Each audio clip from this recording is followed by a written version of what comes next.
Tessa Morgan crouched in the undergrowth, her camouflage uniform blending with the ancient redwoods of the Olympic forest. 6 years as an environmental scout had taught her to recognize every sound in these woods. The whistling crash that tore through the canopy wasn't one of them. The object carved a burning path through the trees, leaving a trail of smoldering vegetation. Steam hissed as evening rain struck hot metal. Cautiously, Tessa approached the small craft embedded in the forest floor. It didn't match any human design she'd ever seen. A panel slid open with a pneumatic hiss. She raised her knife defensively as a figure emerged, tall, humanoid, but definitely not human.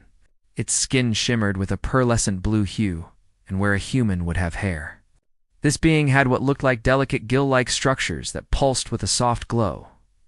The creature stumbled, clearly injured. 2 additional arms extended from beneath its primary set, all 4 limbs moving with fluid precision despite its wounded state. When it looked up, Tessa found herself staring into eyes with vertical pupils, like a cat's but colored deep violet. "Stay back," she warned. Though she doubted it understood English, the being made a series of clicking sounds, then winced, pressing its lower right hand against a seeping wound on its side. The liquid wasn't blood, too silvery, too thick. Night was falling fast. The Olympic forest harbored mountain lions, bears, and worse in its remote sections. Whatever this being was, they both shared the same immediate problem: survival. Commander Nayland the alien suddenly said in halting English, pointing to itself, "Peace." Tessa lowered her knife slightly. "You speak English?" Language ... module.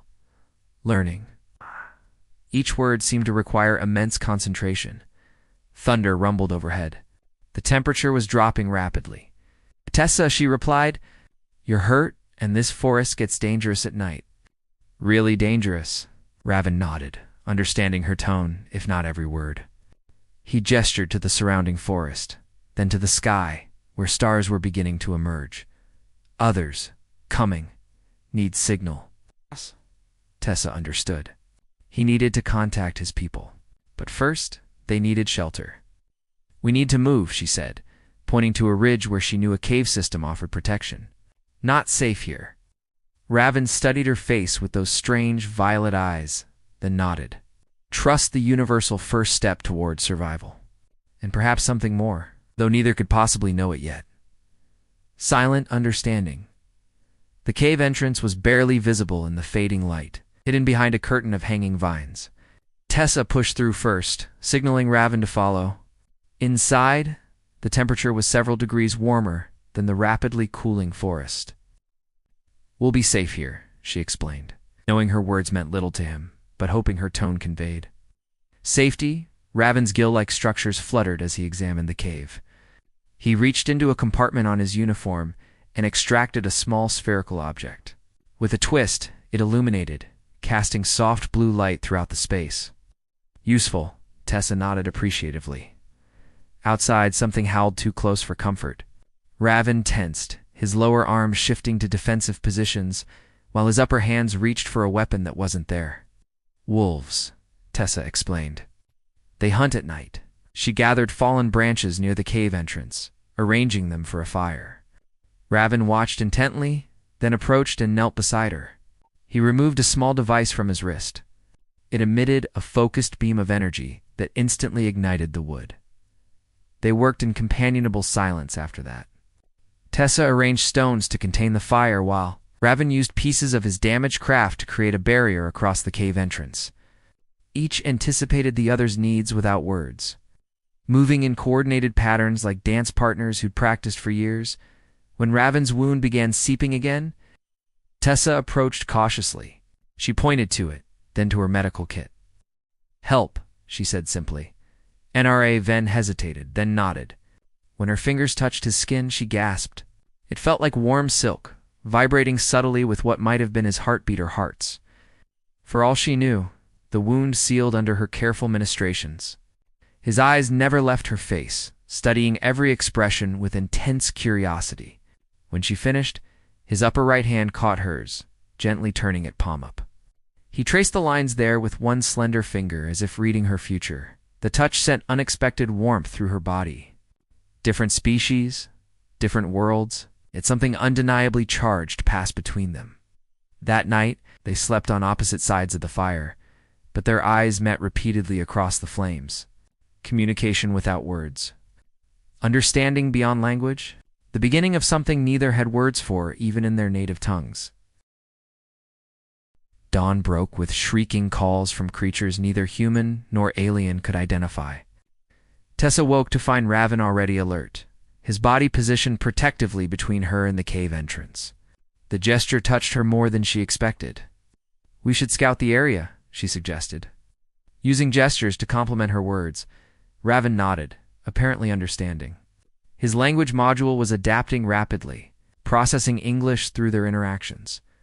Outside, morning mist clung to the forest floor.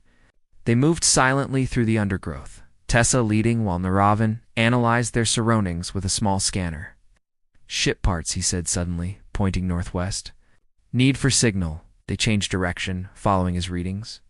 The forest grew denser, the terrain more treacherous. As they climbed a steep ravine, the ground suddenly gave way beneath Tessa's feet. She cried out, sliding toward a drop-off. In a blur of movement, Raven lunged forward, his forearms creating a living safety net that caught her before she fell.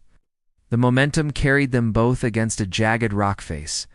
When they untangled themselves, silver fluid ran freely down Raven's back. He'd taken the impact to protect her. "You're hurt," Tessa gasped, guiding him to a fallen log. The wound was deep. Without thinking, she tore fabric from her undergarment to create a bandage. Raven watched her with those mesmerizing eyes as she worked. "Pain?" she asked. "Different concept," he replied. "For you? Worth it." Their faces were inches apart. His alien features had become beautiful to her overnight, his expressions now readable. His movements graceful, rather than strange. Her fingers trembled slightly as she applied healing salve to his wound. His skin warmed beneath her touch, the gill-like structures flushing darker blue. When she finished, his lower hands found her waist, steadying her, though she wasn't unbalanced. "Thank you," she whispered. Dadanra's response was too lean. Forward until his forehead touched hers unmistakably. Intimate gesture transcending species barriers. They remained that way for several heartbeats, breathing the same air, sharing the same moment of connection. Neither pulled away immediately. When they finally continued their journey, they walked closer together, their hands occasionally brushing in a way that could have been accidental, but wasn't. Part 4. Signal of Hope by afternoon. They'd located the scattered remnants of Naravan's ship. The main communication array was damaged beyond repair, but Naravan's expression brightened as he examined other components. "Can build signal," he explained, his English improving hourly. "Need fire?" "Big fire," Tessa understood immediately. "A signal fire? I can do that." They worked with seamless coordination, Tessa gathering materials for the largest bonfire she'd ever constructed while Navin modified salvage technology. His forearms worked independently, each performing different tasks with mesmerizing precision. As sunset approached, Tessa found herself repeatedly distracted by watching him work. There was something captivating about his movements, something that stirred unfamiliar emotions. When their eyes met, neither looked away immediately. "On my world," Raven said during a break, "we have legend of stars falling to find mates. Stars become people, searching across universe for a perfect match." Tessa's heart quickened. "We have similar stories, soulmates, people destined to meet." "Destiny," Raven repeated, testing the word. Perhaps Crash was ... destiny. Before she could respond, a guttural roar echoed through the trees. Something massive crashed toward them. Raven pulled Tessa behind him protectively, but she moved beside him instead, her knife ready. They stood shoulder to shoulder as a mountain lion emerged from the undergrowth. The confrontation was brief, but intense. Working together, they drove the predator away without killing it. In the aftermath, adrenaline still coursing through their bodies, Raven pulled Tessa against him. All four arms encircled her in an embrace that felt surprisingly right. "We survived together," he murmured against her hair, when they finally separated. Something fundamental had changed between them. They completed the signal device in charged silence, Their movements synchronized, their awareness of each other heightened as darkness fell, ignited the massive signal fire. Raven activated his device, which sent the flames spiraling upward in brilliant blue and green patterns visible for miles. War from orbit. Standing in the firelight, Tessa made her decision. She stepped toward him, placing her palm against his chest, where she could feel the strange three-beat rhythm of his heart. His response was immediate and unmistakable. The rescue ship arrived before dawn, its landing lights cutting through the forest canopy like artificial sunrise. Tessa watched from the shelter of Navin's 4 arms, conflicting emotions warring within her. "Your people," she said softly. Navin's grip tightened slightly. Yes, but now complicated. The ship's ramp descended, revealing 3 figures similar to Ravenal armed, all cautious. They called out in their clicking language. Raven responded, but didn't move from Tessa's side. "They wish us to board," he translated. "Both of us," Tessa's breath caught. "Both." "I can. Come with you?" "If you choose," he said, his violet eyes searching hers. "My kind has protocol for first contact. You saved my life. You changed my heart. They will honor this." Implication wasn't lost on her. "And us? Whatever this is between us?" Raven's gill structures flushed deep blue embarrassment or emotion, she couldn't tell. "Not forbidden. Rare, but precious, when found." The alien rescue team watched them curiously, maintaining respectful distance. One spoke to Raven, who nodded. "They say human shows unusual courage," he translated. "They approve." Tessa laughed softly. "One human? One night?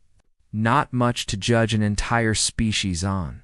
"Enough to judge one heart," Raven replied, his upper hands framing her face gently. "Enough to know I wish to learn more." The morning light strengthened, illuminating the forest that had brought them together. Tessa thought about her life on Earth, her solitary job, her few connections. Then she looked at Raven, whose alien features now seemed as familiar as her own reflection. "I could be an ambassador," she mused. "A bridge between our peoples." "Yes." "Beginning with me," Raven agreed, his expression hopeful. "New worlds, together." Tessa glanced at the waiting ship, then back to the forest that suddenly seemed smaller than it had yesterday. "I'll need to send messages home," she said, making her decision.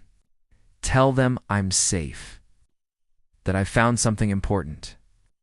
Raven's expression brightened, all 4 hands reaching for hers. "Important," he repeated. "Yes," as they walked toward the ship together. Tessa realized that sometimes the greatest adventures begin with a crash landing, and sometimes home isn't a place but a connection found. In the most unexpected circumstances, the forest that had witnessed their unlikely beginning fell away. Beneath them, as the ship rose, toward stars that suddenly seemed less distant, less alien than they had just one night ago.